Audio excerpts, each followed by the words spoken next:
नमस्कार मित्रों, आपका फिर से स्वागत है हमारे YouTube चैनल पर। सनातन धर्म से जुड़े रहने के लिए हमारे चैनल को सब्सक्राइब कर ले। मित्रों, आज हम जानेंगे अच्छे लोगों के साथ बुरा क्यों होता है।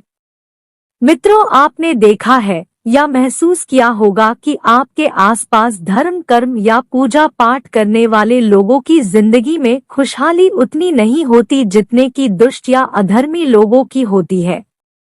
और यह सर देखकर आपके मन में भी कभी ना कभी यह सवाल जरूर उठा होगा कि आखिर अच्छे लोगों के साथ बुरा क्यों होता है। परंतु आज के अधिकतर इंसान इस रहस्य के बारे में नहीं जानते, जिसका सबसे बड़ा कारण है कि धर्म ग्रंथों को लिखे सही से पढ़ते नहीं या फिर उन पर लिखी हुई बातों पर वे विश्वास नहीं करते। आज की इस पोस्ट में हम जानेंगे कि अच्छे लोगों के साथ बुरा क्यों होता है, जिसका वर्णन भगवान श्री कृष्ण भगवद गीता में विस्तार से किया हुआ है। अच्छे लोगों के साथ बुरा क्यों होता है।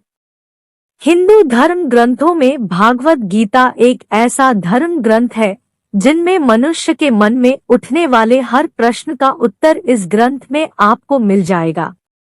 भगवत गीता में वर्णित कथा के अनुसार अर्जुन के मन में जब भी कोई दुविधा उत्पन्न होती थी, वो उसके समाधान के लिए भगवान श्री कृष्ण के पास पहुंच जाते थे। एक दिन की बात है, अर्जुन भगवान श्री कृष्ण के पास आए और बोले, हे वासुदेव, मुझे एक दुविधा ने घेर रखा है और इसका समाधान आप ही बता सकते हैं। तब श्री कृष्ण ने अर्जुन से कहा कि हे धनंजय, अपने मन की दुविधा विस्तार से बताओ, तब मैं उसका हल बताऊंगा। तब अर्जुन बोले, नारायण, कृपया करके मुझे यह बताइए कि अच्छे लोगों के साथ बुरा ही क्यों होता है, जबकि बुरे लोग हमेशा खुशहाल दिखते हैं। अर्जुन के मुख से ऐसी बातें सुनकर श्री कृष्ण जी मुस्कुराते हुए बोले, हे पार्थ, मनुष्य जैसा देखता है या फिर महसूस करता है, वास्तव में वैसा कुछ नहीं होता, बल्कि अज्ञानतावश वे सच्चाई को समझ नहीं पाता।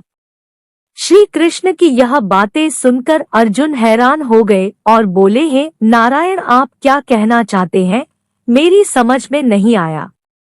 अब श्री कृष्ण बोले, अब मैं तुम्हें एक कथा सुनाता हूँ, जिसे जानने के बाद तुम समझ जाओ कि हर एक प्राणी के उसके कर्म के अनुसार ही फल मिलता है, अर्थात जो बुरा कर्म करता है उसे बुरा ही फल मिलता है, और जो अच्छा कर्म करते हैं उन्हें अच्छा ही फल मिलता है।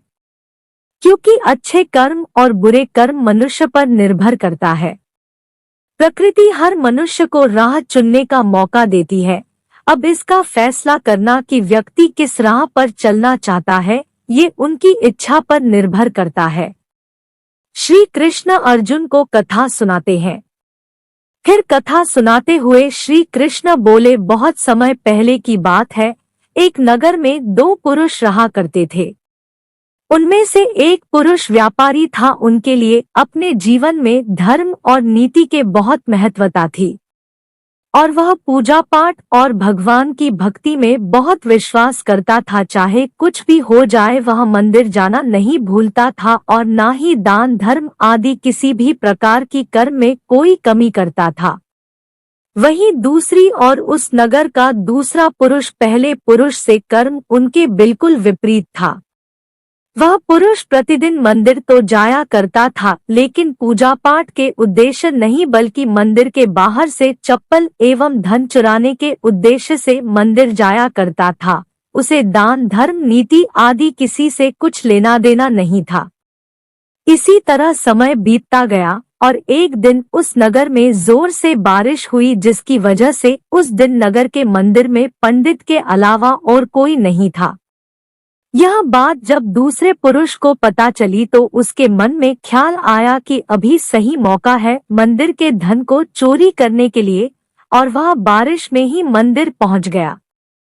और वो व्यक्ति मंदिर पहुंचकर उस पंडित की नजरों से बचकर मंदिर के सारे धन और जेवरात चुराकर वहां से निकल गया।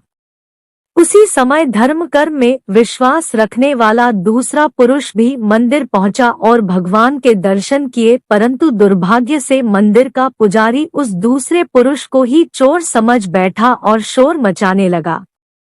शोर सुनकर मंदिर में भीड़ जमा हो गई और सभी लोग उस भले पुरुष को चोर समझ बैठे और उसे अपमानित करने लगे। यह देखकर वह भला व्यक्ति हैरान हो गया और उसे समझ नहीं आ रहा था कि उसके साथ क्या हो रहा है। फिर वह किसी तरह उन सब लोगों से बचकर और मंदिर से निकल गया और रास्ते से जाने लगा, लेकिन दुर्भाग्य ने उनका साथ वहां भी नहीं छोड़ा। रास्ते से जाते समय एक गाड़ी ने उस व्यक्ति को घायल कर दिया। फिर वह लंगड़ाते हुए वह पुरुष रास्ते से घर को जाने लगा। फिर रास्ते में जाते जाते उस व्यक्ति की मुलाकात वह दुष्ट व्यक्ति से हुई जो मंदिर से धन चोरी करके जा रहा था। वह दुष्ट व्यक्ति झूमता नाचता हुआ खुशी से जा रहा था और वह यह बोलता हुआ जा रहा था कि आज तो मेरी किस्मत ही चमक गई, एक साथ इतना सारा धन मिल गया। यह बातें उस भले आदमी ने सुन ली और उसे हैरानी हुई और क्रोधित होकर और घर जाकर उसने भगवान की सारी फोटो निकालकर फेंक दी और भगवान से नाराज होते ही अपना जीवन व्यतीत करने लगा। जब समय बीतता चला गया उसके बाद दोनों ही पुरुषों की मृत्यु हो गई और वे यमराज के पास पहुंचे। वह भले पुरुष के बगल में उस दुष्ट व्यक्ति को खड़े देखकर यमराज से पूछ ही लिया कि मैं तो हमेशा अच्छे कर्म करता था, पूजा पाठ दान धर्म आदि में विश्वास रखता था, जिसके बदले जीवन भर मुझे अपमान दर्द और दुखी ही मिला, और इस अधर्म करने वाले पापी व्यक्ति को अपार धन और इसका जीवन सुखी से गुजरा, ऐसा क्यों? इस पर यमराज ने उस व्यक्ति को बताया कि पुत्र तुम गलत सोच रहे हो। जिस दिन तुम्हें गाड़ी से टक्कर लगी थी उस दिन वास्तव में तुम्हारे जीवन का आखिरी दिन था, परंतु तुम्हारे किए गए अच्छे कर्मों के कारण ही तुम्हारी मृत्यु एक छोटे से दुर्घटना में परिवर्तित हो गई। और इस दुष्ट व्यक्ति के किस्मत में राजयोग था, परंतु इसके दुष्ट कर्मों की वजह से इसका राजयोग एक छोटे मोटे धन की चोरी में ही बदल कर रह गया।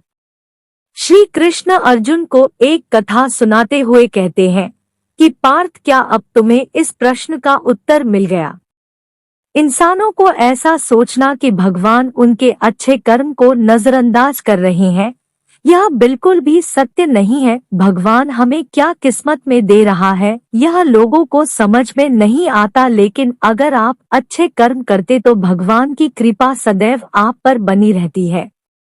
इसलिए मनुष्य को चाहिए कि वह जीवन में अपने अच्छे कर्म करते हैं। भगवान श्री कृष्ण गीता में भी बताया है कि किसी के द्वारा किया गया कर्म बेकार कभी नहीं जाता, भले ही कर्म अच्छा हो या बुरा। तो मित्रों, आशा करता हूँ कि आपको यह हमारी पोस्ट अच्छी लगी हो तो शेयर जरूर करें।